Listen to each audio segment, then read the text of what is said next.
تمام انبیاء کرام علیہم السلام دنیا میں آئے تو اپنی نبوت کی دلیل کے طور پر انہوں نے معجزات دیے۔ میرے نبی کریم علیہ الصلوۃ والسلام کے ایک ایک بال مبارک کو اللہ نے معجزہ بنا کے بھیجا، اور حضور نے بڑے معجزات دکھائے۔ لیکن جب قریش مکہ نے، حضور کے اپنوں نے نبی پاک علیہ السلام سے آپ کی نبوت کی دلیل پوچھی، اللہ کریم نے فرمایا محبوب یہ جو تجھ سے پوچھ رہے ہیں نا کہ آپ نبی ہیں تو اس کی دلیل کیا ہے، تو فرمایا فقد لبثت فیکم عمرا من قبلہ، آپ ان سے فرمائیے کہ میں باہر سے نہیں آیا، میں تمہارے درمیان رہا ہوں، تمہارے بیچ میں نے اس سے پہلے عمر گزاری ہے۔ افلا تعقلون، تمہیں عقل نہیں، تم غور نہیں کرتے؟ میں کوئی باہر سے نہیں آیا، 40 سال تمہارے اندر رہا ہوں، میری طرح کوئی سچا ہے تو دکھاؤ، میری طرح کا کوئی وعدے کا پابند ہے تو دکھاؤ۔ فقد لبثت فیکم عمرا من قبلہ، اس سے پہلے میں اپنی عمر تمہارے بیچ گزار چکا ہوں۔ افلا تعقلون، تمہیں عقل نہیں؟ اپنے کردار کو، اپنے اخلاق، نبی کریم علیہ الصلوۃ والسلام نے خود اپنی زندگی کو، بات پہ غور کیجئے گا، خود اپنی زندگی کو اللہ کے رسول نے اپنی نبوت کی دلیل کے طور پر بیان فرمایا، اور اللہ کریم نے فرمایا وَإِنَّكَ لَعَلَىٰ خُلُقٍ عَظِيمٍ، محبوب بے شک ہم نے آپ کو اعلیٰ ترین اخلاق کا مالک بنایا ہے۔ میں آیت کی زیادہ تشریح میں نہیں جاتا، اعلیٰ حضرت کا ایک جملہ پڑھ کے آگے گزرتا ہوں۔ فاضل بریلوی رحمۃ اللہ علیہ فرماتے ہیں کہ اخلاق وہ نہیں ہے، سرکار اعلیٰ حضرت فرماتے ہیں اخلاق کا مطلب یہ نہ سمجھو کہ جو اچھے اچھے کام تھے وہ نبی پاک نے کیے، یہ مطلب نہیں، بلکہ فرماتے ہیں جو حضور نے کر دیا وہ اچھا ہو گیا، جو نبی پاک نے کر دیا وہ اچھا۔ اب پتہ نہیں آپ کی ادب سے، شعر و شاعری سے کتنی دلچسپی ہے، لیکن اس فکرے کو آپ سمجھ لیجئے کہ یہ نہیں کہ جو اچھے کام تھے وہ حضور نے کیے، بلکہ جو نبی پاک نے کر دیا وہ اچھا ہو گیا۔ اگر نبی پاک نے اکرمہ بن ابو جہل کو معاف کر دیا تو یہ بھی اچھا ہے، اور اگر حضور علیہ السلام نے فرمایا کہ جاؤ میرے گستاخ کی گردن کاٹ کے لاؤ تو یہ بھی اچھا ہے۔ جو حضور نے کر دیا وہ دونوں چیزیں اچھی ہیں۔ میری بات کی سمجھ آ رہی ہے آپ حضرات؟ ہمارے ہاں نا اخلاق کا ترجمہ بڑا مختصر سا کیا جاتا ہے، میری اور آپ کی طرح کے سادے لوگ وہ کہتے ہیں میٹھا بولو یہ اخلاق ہے، اور میٹھی بات کرو، باقی جو مرضی کرو، صرف تم میٹھا بولو یہ اخلاق۔ او خدا کے بندے، میٹھا تو کئی دفعہ بندہ ٹریننگ سے بھی بولتا ہے۔ آپ کبھی جہاز کے عملے کے ساتھ سفر کریں نا، تو میری طرح کا جو بالکل وہ لو سیٹ پہ بیٹھا ہوتا ہے نا، پیچھے اکانومی میں جو آدمی بیٹھا ہوتا ہے، وہ بھی جب جہاز پہ چڑھتا ہے نا، سواری کرتا ہے، تو وہ جو عملہ جن کی تنخواہیں لاکھوں میں ہے وہ جی سر جی کہہ کے سوال کا جواب دیتے۔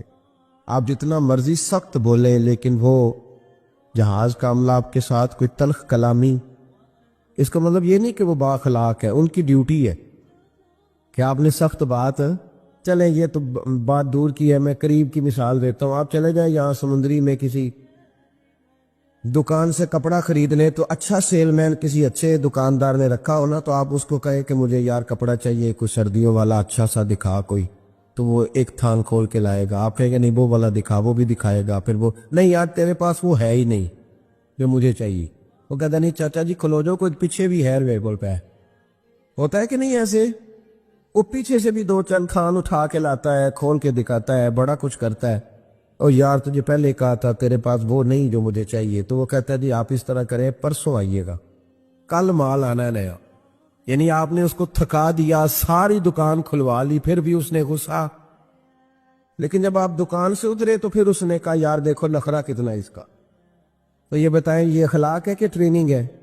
بولیں تو صحیح تھوڑا یار یہ کیا ہے؟ تو لوگ سمجھتے ہیں کہ ٹریننگ کا نام ٹریننگ اور چیز ہوتی ہے، اخلاق اور چیز ہوتی ہے۔ کسی بندے نے دین کے لیے کسی کو ڈانٹ دیا تو اس نے کیا دے بڑا سخت آدمی ہے، او بھائی اس نے اگر تو ذات کے لیے ڈانٹا ہے پھر تو سخت ہے، اور اگر وہ دین کے لیے بات کر رہا ہے تو وہ سخت نہیں ہے، وہ محمد عربی کا نوکر ہے، وہ رسول اللہ کا غلام ہے۔ ہم نے نا اخلاق کا ترجمہ، ایک بندہ اخلاق، چلے میں اور سادہ کرتا ہوں، میں خود دیہاتی ہوں نا تو میں اور سادہ کرتا ہوں، ایک بندہ با اخلاق ہوں تو ایک میس نہ ہوں میں، ان دونوں میں فرق ہوتا ہے، پتہ ہے آپ کو؟ تو شریعت اس کا دفاع نہیں کرتی کہ جو اندر بغض چھپائے اور زبان پہ خیر رکھے۔ نبی کریم صلی اللہ تعالی علیہ وسلم نے جو اخلاق سکھائے اس کو سمجھے۔ صرف میٹھا بولنے کا نام اخلاق نہیں میرے بھائی، سچ بولنے کا نام اخلاق ہے۔ صرف میٹھا بولنے کا نام ہی اخلاق اصلا نہیں، سنو اور یاد رکھو، وعدہ وفا کرنے کا نام اخلاق ہے۔ صرف جملے تراش کے اچھے فکرے ڈھونڈ کے لانے کا نام اخلاق نہیں، بلکہ لالچ چھوڑ دینے کا نام اخلاق ہے۔ تعلیم اس چیز کا نام نہیں کہ آپ نے کہہ دیا سارے گاؤں والے جاہل ہیں جی، میں تو آکسفورڈ کا پڑھا ہوا ہوں، یہ ان پڑھ بندے انہیں کیا پتا، میں نے تو کل ابھی ایم فل کا داخلہ بھجوایا ہے، یہ تو سارے ان پڑھ ہیں، میں تو ابھی کل جو ہے وہ میں نے درسیات مکمل کیا دورہ حدیث میں، ان جاہلوں کو کیا پتا۔ یہ کہہ کے جان چھڑانا آسان ہے، لیکن کسی جاہل کو تعلیم دینا بڑا مشکل کا۔ سب کو ان پڑھ کہہ کے گزر جانا یہ تو آسان کام ہے۔ مولا علی شیر خدا رضی اللہ تعالیٰ عنہ سے کسی شخص نے کہا تھا حضور پڑھا لکھا بندہ کون ہوتا ہے، عقل مند کون ہوتا ہے؟ تو فرمانے لگے جس کو جاہلوں سے صحیح گزارا کرنا آ جائے وہ پڑھا لکھا ہوتا ہے۔ فرماتے ہیں جو ان پڑھ لوگوں کے بیچ صحیح وقت گزارے نا، وہ سر پکڑ کے بیٹھ گیا، ابا جی آپ کو پتہ ہی نہیں، آپ تو پرانے زمانے کے۔ او بھائی وہ نہیں پرانے زمانے کا، تو جاہل ہے۔ جس کو باپ دیکھے نا، کبھی کبھی جب ہم عمرے کی فلائٹ لیتے ہیں نا تو ہمارے بچے ہنس رہے ہوتے ہیں، دیکھو بابا جی کو پتہ ہی نہیں کس سیٹ پہ بیٹھنا ہے، بچے مذاق اڑا رہے ہوتے ہیں، دیکھو جی ان کو پتہ ہی نہیں کہ بیلٹ کیسے باندھنا ہے، ان کو پتہ ہی نہیں کس طرح۔ او خدا کے بندے، تو کس طرح کی بات کر رہا ہے؟ اگر تو پڑھا لکھا ہوتا نا تو اٹھ کے بابا جی کا ہاتھ پکڑتا، تو ان کا سیٹ نمبر دے کے انہیں چھوڑ کے آ رہا۔ اگر تو تعلیم یافتہ ہوتا نا تو انہیں بتاتا اٹھنا کیسے ہے، بیٹھنا کیسے ہے۔ میرے رسول پاک علیہ السلام کا کمال یہ ہے کہ رسول پاک نے اس قوم سے گزارا کیا جو بچیاں زندہ دفن کر دیتی تھی، اس قوم سے گزارا کیا جو کھڑے کھڑے جانوروں کو نیزہ مار کے خون نکال کے پی جاتی تھی۔ میرے محبوب نے ان لوگوں کے بیچ رہ کے وقت گزارا اور اس طرح کی طبیعتیں بدل دی کہ کل تک جو بیٹیاں کاٹ ڈالتے تھے اب وہ بیٹی کمرے میں آتی ہے تو اٹھ کے کھڑے ہو جاتے۔ تو آپ یہ دیکھیں اخلاق اس چیز کا نام ہے کہ آپ نے کسی کو ٹریل دیکھیں۔ حضرت علامہ حلبی نے سیرت حلبیہ میں اس کو لکھا ہے اور امام طبرانی نے تبرانی میں لکھا ہے۔ نبی کریم علیہ السلام بیٹھے تھے تو ایک آدمی مانگنے آ گیا۔ پہلے تو اس نے مانگا بڑے عجیب انداز میں، حضور گزر رہے تھے، اگرچہ یہ حدیث بخاری میں بھی موجود ہے، مسلم میں بھی ہے، نسائی ابن ماجہ میں بھی ہے، لیکن میں جو جس تفصیل سے عرض کر رہا ہوں یہ میں جس کتاب کا حوالہ دے رہا ہوں وہاں سے اسی تفصیل سے عرض کروں گا، اسی انداز میں موجود ہے وہاں روایت۔ ایک شخص آئے تو نبی پاک صلی اللہ علیہ وسلم گزر رہے تھے، مسجد نبی میں آ رہے، توجہ ہے میرے بھائیوں کی میری بات پر۔ نبی کریم صلی اللہ علیہ وسلم نے نا سرخ دھاری دار یمنی چادر کندھے پہ رکھی ہوئی تھی۔ وہ بندہ پیچھے سے آیا، اس نے آ کے حضور کی چادر کو پکڑ کے کھینچا، چادر کھینچی۔ حضرت انس بن مالک رضی اللہ تعالیٰ عنہ فرماتے ہیں کہ جب چادر کھینچی تو میں نے حضور کی گردن مبارک پر اس چادر کا نشان دیکھا، یعنی اتنی سخت چادر کہ پھر گئی گلے مبارک میں۔ اب جب نبی کریم علیہ السلام کی چادر کھینچتا ہے تو کہتا پتہ کیا ہے؟ کہنے لگا اے اللہ کے رسول میں بھوکا ہوں، غریب ہوں، کچھ خیرات لینے آیا۔ یہ دروازہ ذرا کوئی زور سے کھٹکھٹائے تو اس کی خیر نہیں، وہ تو خیرات لینے آیا کہ لوٹنے آیا ہے؟ اس نے چادر کھینچی اور کہنے لگا کہ میں کچھ لینے آیا ہوں۔ حدیث بخاری میں بھی نبی پاک کے یہ جملے موجود ہیں۔ حضرت انس بن مالک فرماتے ہیں فَالْتَفَتَ إِلَيْهِ فَضَحِكَ، فرماتے ہیں جب نبی پاک نے اس کی طرف دیکھا نا تو میرے رسول نے مسکرانا شروع کر دیا۔ اس نے چادر کھینچی ہے، گلے پہ نشان پڑ گیا اور کہتا ہے میں مانگنے آیا۔ میرا خیال ہے میں ہوتا تو ایک تھپڑ مارتا پہلا، بھئی تو مانگنے آیا ہے کہ تو جان لینے آیا ہے؟ تو کچھ لینے آیا، یہ کیا طریقہ ہوا؟ اس نے گردن پہ نشان ڈال دیا، لیکن محبوب کریم مسکرائے۔ کیا خوبصورت انداز ہے فاضل بریلوی کا۔ اور پتہ نہیں اعلیٰ حضرت کہاں بیٹھ کے لکھا کرتے تھے، جب حضور مسکراتے تھے تو اعلیٰ حضرت فرماتے ہیں جس کے گچھے سے لچھے جڑے نور کے، جس کے گچھے سے لچھے جڑے نور کے، ان ستاروں کی نزہت پہ لاکھوں سلام، اور جس کی تسکی سے روتے ہوئے ہنس پڑے اس تبسم کی عادت ہو لاکھوں سلام۔ ذرا شعر کی لذت تو لیجیے گا. جس کی تسکین سے روتے، فرماتے ہیں بڑا بھی غمگین ہونا بندہ تو نبی پاک ہلکی سی تسکین کرے، پورا مسکرائے بھی نہ، پورا مسکرائے بھی نہ تو بندے کے غم سارے دور ہو جاتے ہیں. اب سوال یہ اٹھتا تھا کہ ہم کیا انتظار کریں گے کہ نبی پاک کب مسکرائیں گے؟ کیا یہ قوم انتظار کرے کہ تو اعلیٰ حضور فرمانے لگے نہیں، انتظار کرنے کی ضرورت نہیں، ہر وقت مسکرانا تو میرے نبی کی عادت ہے. انداز دیکھیے، جس کی تسکین سے روتے ہوئے ہنس پڑے، اس تبسم کی عادت پہ لاکھوں سلام. تو نبی کریم علیہ الصلوۃ والسلام دیکھ کر کے مسکرائے اس صحابی کو، اس شخص کو. حضور مسکرائے اور نبی کریم گھر لے آئے. عشاء کا وقت قریب ہو گیا. رسول کریم علیہ السلام، یہ لفظ بخاری کے نہیں ہے، یہ صاحب سیرت الانبیاء کے.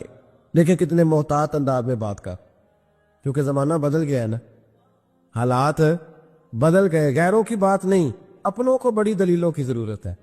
بھلا کبھی اپنوں نے بھی دلیل مانگی ہے، لیکن اب اپنوں کو بھی دلائل کی ضرورت ہے تو دے رہا ہوں انشاءاللہ تعالی. اور کوشش کروں گا لفظ لفظ پہ میں دلیل رکھوں. بھائی غور کریں اور سمجھے اس پہلو کو. نبی کریم صلی اللہ تعالی وسلم گھر لے آئے، عشاء کے اوقات تھے، حضور نے کچھ دیا، بہت زیادہ دیا حضور نے. اور میرے کریم سے گر قطرہ کسی نے مانگا، دریا بہا دیے ہیں. اب یہ لفظ بھی سیدھا کرنا ہے، یہ دربے نہیں ہے، یہ در بے بہا دیے. در علیحدہ ہے اور بے بہا علیحدہ ہے. یہ بھی دیکھیں نا، فاضل بریلوی کا کلام ہے نا، ذرا سمجھ کے پڑھنا پڑتا ہے. دریا بہا دیے ہیں، در بے بہا دیے. اب شعر سمجھ میں آئے گا آپ کے. تو بڑا کچھ دیا اللہ کے رسول صلی اللہ علیہ وسلم نے، عطا کیا. تو وہ پتہ کیا کہتا ہے حضور سے جس کو دے رہے؟ وہ کہنے لگا جی میں نے تو بڑی تعریف سنی تھی، تو آپ نے معاذ اللہ کچھ بھی نہیں دیا. میں نے سنا تھا جھولیاں بھر جاتی ہیں، تو یہ کیا دے رہے ہیں؟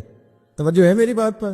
مطلب یہ کہ اگر آپ کھڑے ہو نا کسی اشارے پہ، گاڑی کی بریک لگائیں تو مانگنے والے نے شیشے پہ دستک دی تو شیشہ نیچے کر کے 10 روپے تھمائے تو اس نے کہا یہ کیا دے رہے ہو؟ 100 کا نوٹ دو. تو 10 بھی کھول ہی دینے، آج جدھر لے پورا دینا، جب تو 100 لاکھ نہیں ہوتا لے لے. ہاں تو بھائی کو چھیننے آیا ہے، ایسے ہی ہوتا ہے کہ نہیں ہوتا؟ صحیح کہہ رہا ہوں میں؟ تو یہ کیا بات ہوئی؟ کہنے لگا جی آپ، میں نے بڑی تعریف سنی تھی تو آپ کیا دے رہے؟ یا کچھ نہیں، یہ لفظ کہے تو حضرت عمر فاروق نے تلوار نکال، میں تیری گردن اتار دوں گا. میرے محبوب نے فرمایا عمر تم نہیں جانتے، پیچھے ہٹ جاؤ. حضور گھر لے گئے، ازواج مطہرات کے پاس جو کچھ تھا سارا ہی اسے عطا کر دیا. سیدہ فاطمہ کے گھر میں جو کچھ تھا سارا دے دیا. اس کی جھولی بھر گئی. جب بھر گئی نا، اب پتہ کیا کہتا ہے؟ کہتا ہے محبوبہ میں نے جو تعریف سنی تھی نا آپ کو، میں نے اس سے بڑھ کے پایا ہے. حضور اتنا سخی بندہ دیکھ کے، اتنا کمال میں نے دیکھا ہی نہیں. حضور اتنی شان میں نے دیکھی نہیں جتنی آپ کی ہے. محبوب نے سلایا گھر میں، فجر کا وقت اٹھایا تو فرمایا جو بات رات مجھ سے کی تھی وہ میرے غلاموں سے بھی کر دو گے؟ وہ کہہ دو گے بات جو تم نے بات میں کی تھی؟ عرض کی حضور کر دوں گا. تو محبوب فرمانے لگے جب تم نے کہا نا میں کچھ نہیں دیتا، یہ لفظ ہے طبرانی کے، جب تم نے کہا نا میں نہیں دیتا کچھ بھی، تو ان کے دل پریشان ہوئے تھے. جب تم کہو گے نا کہ نبی نے میری اوقات سے بڑھ کے دیا ہے تو ان کے کلیجے ٹھنڈے ہو جائیں گے. ان کے کلیجے، بڑی تکلیف ہوتی ہے جب لوگ، یار یہ کون سا دین تم لوگوں کو بتا رہے ہو کہ نبی دے کچھ نہیں سکتا؟ یہ کون سا دین ہے جس میں رسول کو دیوار کے پیچھے کا پتہ نہیں؟ یہ کون سا مذہب ہے؟ یہ کون سا دین ہے جس میں D P O R P او تو با اختیار ہو اور محمد اور علی اتنے بھی با اختیار نہ ہو؟ یہ کون سی تبلیغ کر رہے؟ اور مجھے بتاؤ کون سا رنگ قوم کو دے رہے؟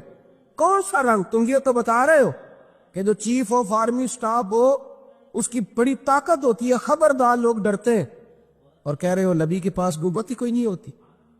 اس سے تکلیف ہوتی ہے رسول اللہ کے غلاموں کو. اور یہ وہ رنگ ہے جس کو خود میرے نبی پاک نے بیان فرمایا ہے کہ انہیں تکلیف ہوتی ہے. صبح فجر کا وقت حضور اس صحابی کو لائے مسجد میں. اس غلام کو، ان پڑھ تھے، دیہاتی تھے، ابھی سمجھ نہیں تھی. حضور لائے تو فرمایا آج جو میرے ساتھ بات کی تھی ذرا میرے غلاموں کے ساتھ بھی کر کے. تو وہ صحابہ کو دیکھ کے کہنے لگے یار میں نے جتنی تعریف سنی تھی نا رسول پاک کو بڑھ کے پایا ہے. کیا حضور کی سخاوت ہے کہ یہ تو تیز آندھی سے بھی زیادہ سخاوت کرنے والے ہیں. اب ذرا ایک بات پہ غور کریں جو میں آپ کو سمجھانا چاہتا ہوں. اب جب وہ صحابی یہ بات کہہ رہے تھے نا تو صحابہ خوش ہو رہے. اب سرکار دو عالم علیہ السلام نے ایک مثال بیان فرمائی، وہ سمجھ لینا میرے بھائی. حضور فرمانے لگے میرے غلام